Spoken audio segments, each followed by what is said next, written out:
Hello, hello. It is great to see you, and welcome back to another installment of Advance Your Wealth with Homer Smith. I'm your host, Ryan Ruff. We've got, of course, the star of our show, Mr. Homer Smith of Convergent Wealth Partners, joining us momentarily. But look, first and foremost, we want to thank you, our audience, for taking a moment out of your day to join us here for the episode, whether that is on our Facebook live stream currently, or if you're checking us out after the fact on a different streaming platform. All the same, great to have you with us.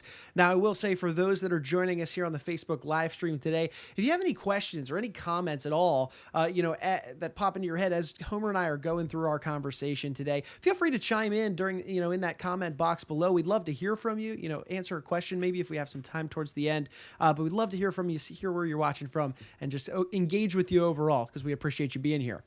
But hey, that being said, look, we've got a great episode planned for you guys today. Homer and I, as you probably know already, we spend a lot of time talking about wealth management, wealth preservation as a whole. Today, we're taking a little bit of a different approach here. We're diving into wealth generation. Yeah, that's right. Actually making the money itself. So the topic of the day is, do you have what it takes to create significant wealth?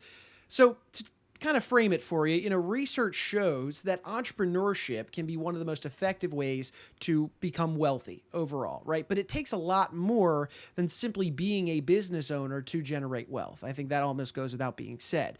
So that being said, today we're going to dive into exactly what these four key drivers can be of business. That's drivers of business, as well as financial success.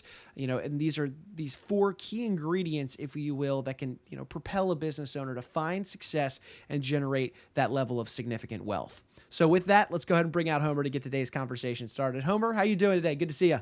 I'm well, Ryan. Good to see you as well.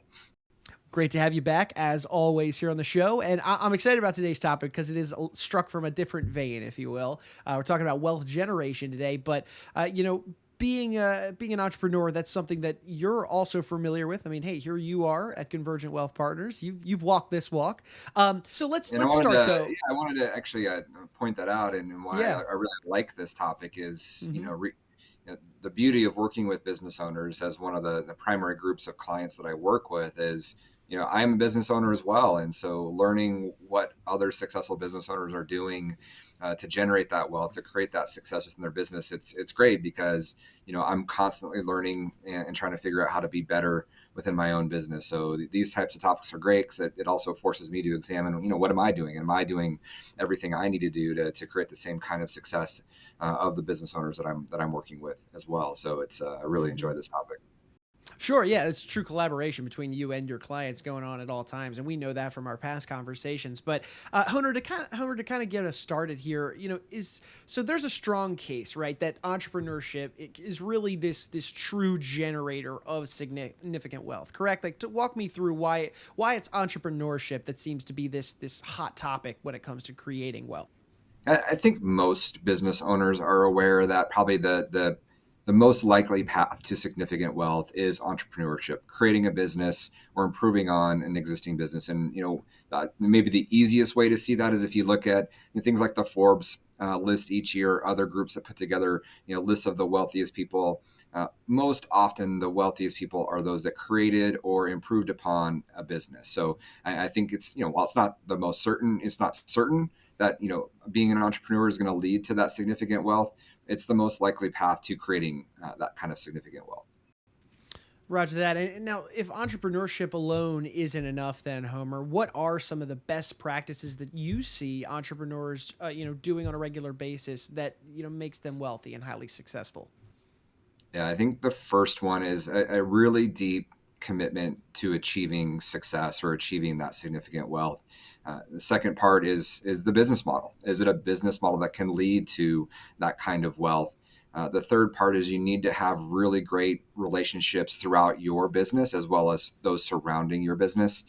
And then, maybe a little bit biased, but I also believe you need to have the right team of professionals, both within the business and also on your personal wealth, to make sure you're optimizing everything that's going on around the business as well.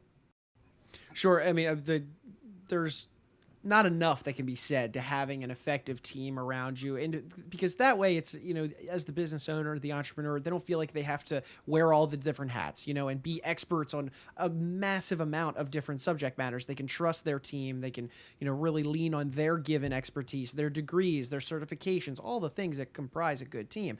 So that's a really important one. And we're going to get into that in a little bit, but I want to, start with the first one, really. Let's examine that key factor a little more closely. That's that a commitment to achieve. Now, I know this one almost goes without being said, but walk me through what this commitment truly looks like. It is, in the word, it is a commitment. So what does that look like to you? Most of the business owners I work with are founder-led companies. So they started the business, maybe 10, 20, 30 years ago. And what I see with them is they've had this extremely deep commitment, kind of no matter what's going on. So, things aren't always going to be going well. And to have that persistence to achieve, no matter what's in front of them, oftentimes these owners, it's not till they've been into it for 20 or 30 years where they finally see that success pay off. And, oftentimes that comes with sacrifice. Sometimes it's sacrificing some level of family time or other things they might want to be doing in order to get that business through those difficult times and ultimately to the level of success that they want. And, what I find though, is that really it's not about the money. They do want to create significant wealth, but it's not just for wealth's sake. They really have this desire to build this successful company for many other reasons, whether it's for their employees and making sure their employees have a great place to go, but oftentimes it's for their family and creating that wealth to make sure their family's going to be okay, or taking care of causes they care about, or oftentimes they're driven because they want to make some major difference in the world. And so it's really that deep commitment. Without that, they're not able to really do the things that they want to do to get through those tough times to create that level of wealth. Sure. And the commitment, while yes, it is such an important part of generating wealth, it's really the first step. You got to be able to do the next step, and that's to take action, right? That's equally as important. What does the action step look like to you? Yeah, I think it'd be nice, right, if we just wanted to create significant wealth and it just materialized. But the reality is, along with that hard work, is you have to have a plan and you have to have goals. And then you have to find out what are the tasks and the behaviors that need to be done in order to achieve those goals. So it's a lot of work that goes into making sure that you can actually, fulfill the obligations that you need to do. So it's really taking that commitment, taking that vision of what you want this company to look like, and then making sure you can actually operationalize it with your team and all the steps and actions needed to get there. So Homer, I want to move now into that second key factor that you had mentioned for us, and it's really the discussion surrounding the business model. How vitally important is a viable business model when it comes to wealth creation as a whole?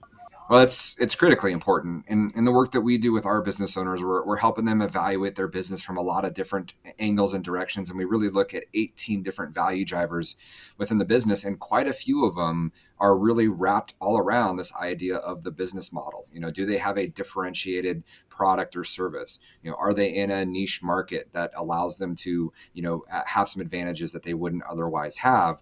And, oftentimes though, people get this misconception about, business model, and that, the wealthiest people, their business model was something that was brand new. They created it kind of out of thin air. And because it was brand new, it's what led to all that wealth. But the reality is, most of the successful business models out there, or most of the most successful entrepreneurs out there, they created that wealth by making something better. And I think the easiest example to think about is Jeff Bezos and Amazon. Amazon he did not think of Amazon in the world that it is today. At first, it was just to make a better bookstore. And so I think that's something that's really critical to keep in mind, is that doing better, really proves to be the most pervasive and most successful way of entrepreneurship. Sure. Now, you had mentioned the team building idea earlier in the show, but first, it all starts really with relationships, and it's the age-old adage, Homer. It's not what you know, it's who you know. So walk me through this third key factor that you mentioned earlier in terms of building powerful relationships and how that can impact wealth creation. What's that look like? Yeah, I think along with all these other ideas of this deep commitment by the entrepreneur, when you look at most successful companies, there's also a deep commitment by the people within the company that are supporting that business owner, that entrepreneur, and really that team effort comes from having a shared vision where they really believe in what's going on within the business, and really they want the business to succeed. And this is one I think for me is also one I'm constantly working on, is how can I be a better leader to my team and get them to buy in, because I think if they buy in to what we're trying to do, they're going to work much harder to achieve. And I think that's pretty common across the most successful companies out there. And I think that also extends really even beyond your team, so your employees. But most businesses have suppliers, they have vendors, they have other people surrounding the business that are very critical to it. And that same relationship building needs to extend to those groups as well. Sure, sure. Now, I'd love to kind of switch gears to what we had mentioned earlier in the team. So building that team is a lot easier said than done. You want the right individuals in the right positions so that, you as the business owner or the entrepreneur can trust that they're going to execute their task, their job to the fullest and do it well. So that being said, you've walked this walk of entrepreneurship. You've gone through this process. Do you have any advice really or insights maybe on how to go about building and then of course maintaining that high quality team that you need to generate significant wealth?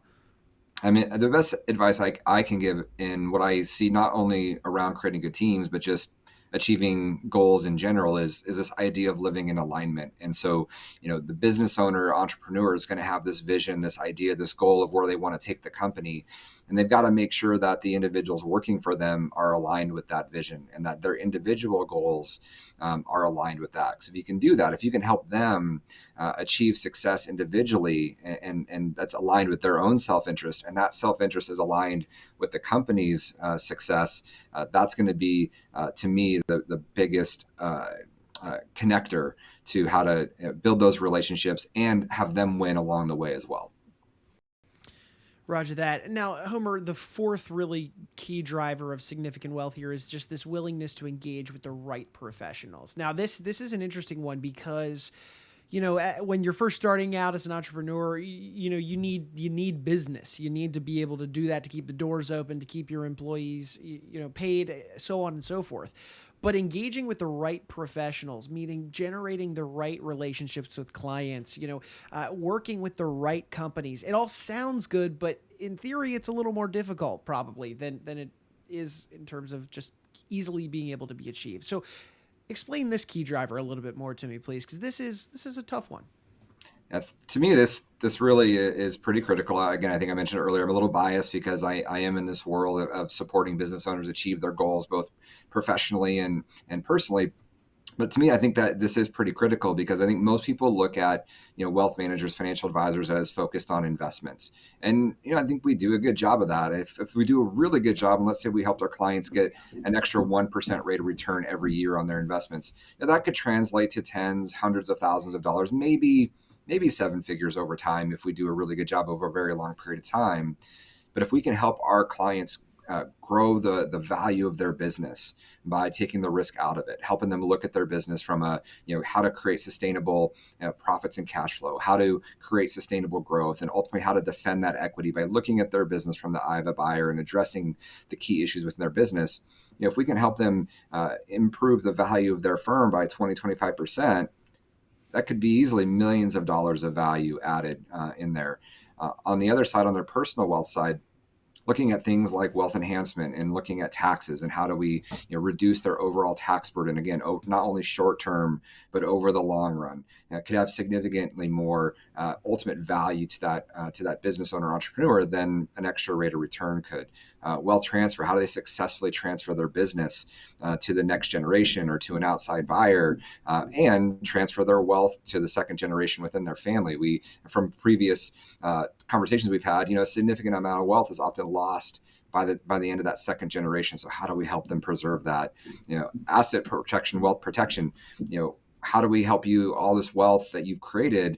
What if a frivolous lawsuit came along and ended up causing you to have a lot of that wealth at risk? And so how do we make you an unattractive target and protect that? It's not necessarily creating new wealth, but if we can help you avoid losing it along the way, again, could be massively valuable. And other things like charitable giving. So we talked earlier about a lot of business owners, entrepreneurs are really driven by making a difference in the world or for the causes they care about. And how do we help you magnify and maximize that gift? So all of those strategies, when we look at all that together, the combination of the personal wealth planning with the business planning, having the right team of professionals that can kind of cross both of those lines for you and help you look at all of that together, to me, is going to be a huge factor in helping you maximize, optimize that wealth. And Homer, you, as we have mentioned, you've walked this walk. You've been an entrepreneur before, and walking through these four key drivers for us, it's all super beneficial information. Aside from just these four drivers themselves, is there anything that you would want to share with our audience? Maybe a lesson learned from your own experiences of something that you believe that's super important that entrepreneurs keep in mind, as they move through this, creation of a company, the maintaining of these relationships between not only clients, but of course also staffing, anything that you've experienced in your time, as an entrepreneur and a business owner that you wish maybe somebody would have shared with you when you were going through the process. That's an interesting question. I don't know if I was really prepared for that one, but I think, I do think that what we've talked about really does encompass it for the most part. I mean, I think that, making sure you're taking time to evaluate what you really want out of this, and making sure that you're aligned. I think we talk about that a lot with our clients around this idea of alignment, not just alignment with your goals and what you're doing to achieve those goals, but really bringing your values into it and the why behind all of this, and making sure that, again, are you, when a business owner, when I ask them, what is the goal of the business? And they say, I want $100 million business. And we might ask, the why question, why 100 million? Every now and then we do kind of get just because it sounds good. Okay, well, if we can't ultimately align that with, their goals, their behaviors, are they really willing to do what it takes to get there? Mm-hmm. That goal's not going to be ultimately achieved. And so I think it's really getting down to, because not every business owner wants to create, significant wealth. Oftentimes business owners, want their business for lifestyle reasons. It's something they really love and have a lot of passion around. They're not really interested in creating a lot of wealth around it because of what it would take to do that. They're not willing or wanting or needing to do what it would take to build significant wealth around that. So I think at the end of the day, it's really about that alignment, understanding what you value, what are the goals that are going to need to be achieved to get you to what you value, and then what are those behaviors, those activities, those action items that are going to ultimately get you there, and just making sure that you're living in alignment at all times is going to be ultimately what leads to the most likelihood of you achieving that. Well, yeah, I appreciate you. I know I caught you a little off guard with that one, but I appreciate you kind of reaching deep and thinking about it. It really does come down to the why. Your why is so important. It carries you through your day-to-day interactions, let alone your long-term goals with your business. So, Homer, these four key drivers are fantastic. I appreciate you kind of, sharing them with our audience, allowing them to kind of resonate with everybody that's watching today. And look, I appreciate the conversation, and I'm looking forward to the next one already, man. All right. Sounds good. Thank you. And hey, look, we want to take one last moment here to thank anyone who was checking us out today, whether it be on the Facebook live stream or after the fact on a podcasting platform. We appreciate you being here for the episode. So please do us a favor. Feel free to comment on the show, subscribe to it on whichever platform you're checking us out on, and of course, share this information with friends and family. At the end of the day, these are tips, these are strategies, these are conversations meant to really advance your level of wealth and help put you on the road to living that amazing life of significance that Homer and I talk about so much. So for Mr. Homer Smith, I'm Ryan Ruff saying so long, and we thank you so much for joining us on today's edition of Advance Your Wealth.